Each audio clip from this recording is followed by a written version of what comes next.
El infierno, definición, es un lugar donde existe fuego, tormento y prisiones de oscuridad. Y la escritura dice, porque si Dios no perdonó a los ángeles que pecaron, sino que arrojándolos al infierno los entregó a prisiones de oscuridad, para ser reservados a juicio. Segunda de Pedro capítulo 2 versículo 4. Un caso de un rico y del mendigo Lázaro. Y la escritura dice, había un hombre rico que se vestía de púrpura y de lino fino, y hacía cada día banquete con esplendidez. Había también un mendigo llamado Lázaro, que estaba echado a la puerta de aquel, lleno de llagas, y ansiaba saciarse de las migajas que caían de la mesa del rico. Y aun los perros venían y le lamían las llagas. Aconteció que murió el mendigo, y fue llevado por los ángeles al seno de Abraham. Y murió también el rico, y fue sepultado. Y en el Hades alzó sus ojos, estando en tormentos, y vio de lejos a Abraham, y a Lázaro en su seno. Entonces él, dando voces, dijo, Padre Abraham, ten misericordia de mí, y envía a Lázaro para que moje la punta de su dedo en agua, y refresque mi lengua, porque estoy atormentado en esta llama. Pero Abraham le dijo, Hijo, acuérdate que recibiste tus bienes en tu vida, y Lázaro también males, pero ahora éste es consolado aquí, y tú atormentado. Además de todo esto, una gran cima está puesta entre nosotros y vosotros, de manera que los que quisieren pasar de aquí a vosotros no pueden, ni de allá pasar acá. Entonces le dijo, te ruego pues, Padre, que le envíes a la casa de mi padre, porque tengo 5 hermanos, para que les testifique, a fin de que no vengan ellos también a este lugar de tormento. Y Abraham le dijo, a Moisés y a los profetas tienen, óiganlos. Él entonces dijo, no, padre Abraham, pero si alguno fuere a ellos de entre los muertos, se arrepentirán. Mas Abraham le dijo, si no oyen a Moisés y a los profetas, tampoco se persuadirán, aunque alguno se levantare de los muertos. San Lucas capítulo 16 versículos 19 al 31. Se entiende que la persona que tiene riqueza tiene el deber de compartir su riqueza con su prójimo, que padece necesidad, a efecto de satisfacer esa necesidad. Por ejemplo, ayudar al prójimo que es mendigo o pobre con comida, agua, medicina, etc. Además, ayudar a otras personas que carecen necesidades básicas para su subsistencia, o cuando la persona es golpeado y le roba, o cuando la persona sufre cualquier infortunio, etc. Así es el amor al prójimo. Y el gran mandamiento de nuestro Señor Jesús es como dice la Escritura. Jesús le dijo, amarás al Señor tu Dios con todo tu corazón y con toda tu alma y con toda tu mente. Este es el primero y gran mandamiento. Y el segundo es semejante, amarás a tu prójimo como a ti mismo. San Mateo capítulo 22 versículo 37 al 39. Y el amor a nuestro Señor Jesús es cumpliendo sus mandamientos. Y la Escritura dice, si me amáis, guardad mis mandamientos. San Juan capítulo 14 versículo 15. Por tanto, el rico que no dio comida al mendigo Lázaro al morir, se fue al Hades. Es por el pecado. Entonces se genera la pregunta, ¿qué es el pecado? Es cuando la persona desobedece el gran mandamiento. Y la Escritura dice, en este mismo tiempo estaban allí algunos que le contaban acerca de los Galileos, cuya sangre Pilato había mezclado con los sacrificios de ellos.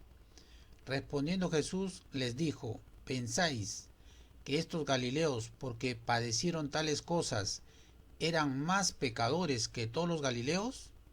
Os digo, no, antes si no os arrepentís, todos pereceréis igualmente. O aquellos 18 sobre los cuales cayó la torre en Siloé, y los mató, ¿pensáis que eran más culpables que todos los hombres que habían en Jerusalén? Os digo, no, antes si no os arrepentís, todos pereceréis igualmente. San Lucas capítulo 13, versículo 1 al 5. Entonces, si la persona está en pecado, tiene que proceder con todo el corazón, con toda el alma, con lloro y lamento, al arrepentimiento y a la confesión del pecado por la fe y la oración ante Dios por medio de nuestro Señor Jesús, para ser perdonado y ser limpio de toda maldad, para protección, bendición, paz y salvación. Y la Escritura dice: el Señor no retarda su promesa, según algunos lo tienen por tardanza, sino que es paciente para con nosotros, no queriendo que ninguno perezca, sino que todos procedan al arrepentimiento. Segunda de Pedro capítulo 3 versículo 9. Y la Escritura dice: si confesamos nuestros pecados, Él es fiel y justo para perdonar nuestros pecados y limpiarnos de toda maldad. Primera de San Juan capítulo 1 versículo 9. Entonces la persona, al convertirse por fe al Señor Jesús, deja de ser prisionero del pecado, al borrarse el pecado. La Escritura dice: así que arrepentíos y convertíos para que sean borrados vuestros pecados, para que vengan de la presencia del Señor tiempos de refrigerio, y Él envía a Jesucristo, que os fue antes anunciado, a quien de cierto es necesario que el cielo reciba hasta los tiempos de la restauración de todas las cosas, de que habló Dios por boca de sus santos profetas, que han sido desde tiempo antiguo. Hechos capítulo 3 versículos 19 al 21. Entonces la persona practica la verdad, porque la verdad es la palabra de Dios, y la palabra de Dios es vida eterna, y la palabra de Dios se encuentra en la Biblia.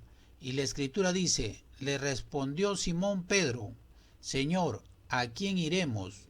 Tú tienes palabra de vida eterna, y nosotros hemos creído y conocemos que tú eres el Cristo, el Hijo del Dios viviente. San Juan capítulo 6 versículos 68 y 69. Y la persona, por oír la palabra de Dios, el Evangelio de Cristo, y por creer en nuestro Señor Jesús, se recibe el Espíritu Santo. Y la Escritura dice: en Él también vosotros, habiendo oído la palabra de verdad, el Evangelio de vuestra salvación, y habiendo creído en Él, fuisteis sellados con el Espíritu Santo de la promesa, que es las arras de nuestra herencia hasta la redención de la posesión adquirida para alabanza de su gloria. Efesios capítulo 1 versículos 13 y 14. Entonces la persona debe permanecer en el Señor Jesús y en su palabra, que es vida. Y la Escritura dice: si permanecéis en mí y mis palabras permanecen en vosotros, pedid todo lo que queréis y os será hecho. San Juan capítulo 15 versículo 7. Por tanto, la persona toma la decisión de la obediencia, que es proceder al arrepentimiento, confesión de pecados para remisión de pecados, gozo en el reino de Dios, vida en Cristo, protección, bendición, paz, vida eterna en el reino de Dios. O la persona decide por la desobediencia, que es quedarse en el pecado, encadenado en el pecado, prisionero del pecado, en muerte por el pecado, para ir al Hades o infierno. Pero yo les ruego que procedan al arrepentimiento y a la confesión del pecado de inmediato, y convertíos a Cristo para salvación y para ser llevado al reino de los cielos, porque la segunda venida de nuestro Señor Jesús es pronto. Y la Escritura dice: porque no quiero la muerte del que muere, dice Jehová el Señor. Convertíos, pues, y viviréis. Ezequiel capítulo 18, versículo 32. Así os digo, que hay gozo delante de los ángeles de Dios por un pecador que se arrepiente. San Lucas capítulo 15, versículo 10.